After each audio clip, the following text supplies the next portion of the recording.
அன்பு சொந்தங்களே, உங்கள் அனைவருக்கும் என்னுடைய வணக்கத்தை தெரிவித்துக் கொள்கின்றேன். இன்னைக்கு என்போர்ஸ்மெண்ட் டைரக்டரேட் அவங்களுடைய செய்தி குறிப்பை நாம் எல்லாரும் பார்த்தோம். குறிப்பாக டாஸ்மார்க் நிறுவனம், அதற்கு சாராயம் கொடுக்கக்கூடிய சாராய ஆலைகள், பாட்டிலிங் நிறுவனம் எல்லாம் இணைந்து கிட்டத்தட்ட 1000 கோடி ரூபாய்க்கு மேல ஊழல் செய்திருக்கின்றார்கள். அந்த பணம் எல்லாம் அரசியல் லாபத்திற்காக திராவிட முன்னேற்ற கழகத்திற்கு போயிருப்பதை நாம படிக்கிறோம், பார்க்கிறோம், கேட்டோம். அன்பு சொந்தங்களே, நாம கடந்த 10 நாட்களாகவே திமுக எதற்காக பல பிரச்சனைகளை எடுத்தாங்க, இன்னைக்கு எதற்காக ரூபாய் நோட்டு பிரச்சனை எடுத்தாங்க, எல்லாமே தெளிவா தெரியும்.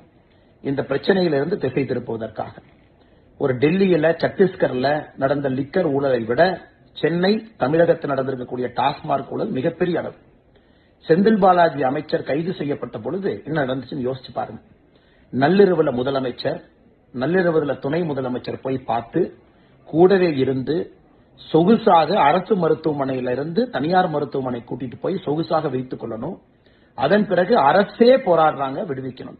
அதை தாண்டியும் 1 ஆண்டு காலம் சிறையிலிருந்து வந்த பிறகு அமைச்சர் பதவி அப்படியே பாதுகாத்து செந்தில் பாலாஜிக்கு அப்படியே கொடுக்கிறாங்க. அதிலிருந்தே நமக்கு தெரியும் இந்த சாராயத்துறை திராவிட முன்னேற்ற கழகத்துக்கு எந்த அளவுக்கு முக்கியங்கிறது நமக்கு தெரியும். இன்னைக்கு இந்த இடி இன்வெஸ்டிகேஷன் அவங்க ரைடுக்கு பிறகு நமக்கு தெரிய வந்திருப்பது என்னன்னா, தமிழ்நாட்டில் பல இடத்துல லஞ்ச ஒழிப்புத்துறை அவங்க போடப்பட்ட எஃப்ஐஆர் அடிப்படையில் இடி அவங்க இன்வெஸ்டிகேஷன் பண்ணிருக்காங்க. ஒரு குவார்டர் பாட்டிலுக்கு 10 ரூபாயிலிருந்து 30 ரூபாய் அதிகமா பணம் வாங்கியிருக்கிறாங்க. சாராய ஆலையிட்டிருந்து வரக்கூடிய டெண்டரை இவங்க பிக்ஸ் பண்ணி எக்ஸ்ட்ரா பணம் கொடுத்து சாராய ஆலையிட்டிருந்து கான்ட்ராக்ட் இவங்களே கொடுக்கறாங்க. பாட்லிங் கம்பெனிகளோட சேர்ந்து போலி ரசீதுகளை போடுறாங்க. இதையெல்லாம் மொத்தமாக வைத்து பார்க்கும் பொழுது கிட்டத்தட்ட 1000 கோடி ரூபாய்க்கு மேல கணக்கில் வராத பணத்தை ஜெனரேட் பண்ணி திராவிட முன்னேற்ற கழகம் அந்த பணத்தை எடுத்து அதை வைத்துதான் அரசியல் பண்ணிட்டு இருக்காங்க. சுத்தமா சொல்ல வேண்டும் என்றால், ஏழை மக்களுடைய தாலியை பறித்து அவங்க வயிற்றுல அடிச்சு திமுகவினுடைய ஆட்சி நடந்துகிட்டு இருக்கு. 10 ரூபா 30 ரூபா ஒரு குவார்டர் பாட்டிலுக்கு எக்ஸ்ட்ரா பணத்தை வாங்கித்தான் இந்த அரசு இன்னைக்கு ஸ்தம்பித்துக் கொண்டிருக்கிறாங்க, ஆட்சியில் இருக்கிறாங்க. இதை தட்டி கேட்க வேண்டிய கடமை ஒரு சாமானியுடைய கடமை இல்லைங்களா? நம்முடைய கடமை இல்லைங்களா? நாம் எல்லோரும் தட்டி கேட்கணும். நம்முடைய தமிழகத்தை பால்படுத்திக்கிட்டு இருக்கிறாங்க, சின்னாபின்னப்படுத்திக்கிட்டு இருக்கிறாங்க. ஒரு சாராய அமைச்சர், முதலமைச்சர், துணை முதலமைச்சர் கூட்டுச்சதியாக வைத்து டாஸ்மார்க்க வச்சு வரக்கூடிய பணத்துல திராவிட முன்னேற்ற கழகத்தினுடைய ஆட்சி அதை நம்பிதான் இருக்கு. 2026 தேர்தலும் டாஸ்மார்க் நம்பிதான் இருக்கு. இதையெல்லாம் நாம் தட்டி கேட்கணும். தமிழ்நாட்டை காப்பாத்தணுங்க, மதுவினுடைய கோரப்பிடியிலிருந்து காப்பாற்றணும், லஞ்சத்து பிடியிலிருந்து காப்பாற்றணும். அதனால்தான் பாரதிய ஜனதா கட்சி உங்களை நாங்கள் அழைக்கிறோம். பொதுமக்களை, அன்பு சொந்தங்களை, சகோதர சகோதரிகளை, பெரியோர்களை, தாய்மார்களை வர்ற திங்கட்கிழமை அன்னைக்கு 17ஆம் தேதி காலையில 11 மணிக்கு டாஸ்மார்க்கினுடைய தலைமை அலுவலகம் எக்மோர்ல தாளமுத்து நடராஜன் ரோட்ல இருக்கு.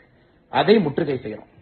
டாஸ்மார்க்கை முற்றுகை செய்வது மட்டும் இல்லாம தொடர்ச்சியாக அந்த போராட்டத்திற்கு பிறகு தமிழ்நாட்டில் இருக்கக்கூடிய ஒரு டாஸ்மார்க் கடையும் முற்றுகை செய்ய போறோம்.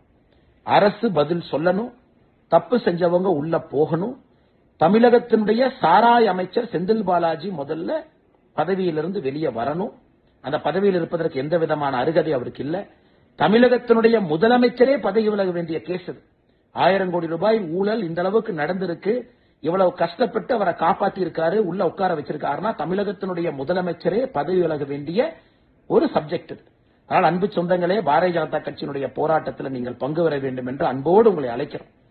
டாஸ்மார்க் தலைமை அலுவலகத்தை நம்ம திங்கட்கிழமை முற்றுகை பண்றதிலிருந்து தொடர்ச்சியாக பாரதிய ஜனதா கட்சி மிகப்பெரிய போராட்டத்தை எடுத்து தமிழக மக்களை மதுவினுடைய கோரப்பிடியிலிருந்து, டாஸ்மார்க் ஊழல்வாதிகள் பிடியிலிருந்து, சாராய அமைச்சனுடைய பிடியிலிருந்து, முதலமைச்சர், துணை முதலமைச்சருடைய பிடியிலிருந்து, அறிவாலயத்தினுடைய பிடியிலிருந்து ஏழை சகோதர சகோதரிகளை வயிற்றில் அடிச்சு தாலி அறுத்து அதை வைத்து அரசியல் பண்ணிட்டு இருக்கக்கூடிய அந்த கோர முகத்தை கிழிச்சு காட்டுற வரைக்கும் நம்முடைய போராட்டம் தொடரும்.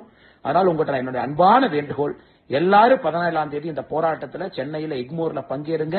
ஒரு பெரிய புரட்சி ஏற்படுத்தி தமிழகத்தை அந்த கோரப்பிடியிலிருந்து வெளியே கொண்டு வருவோம். நன்றி.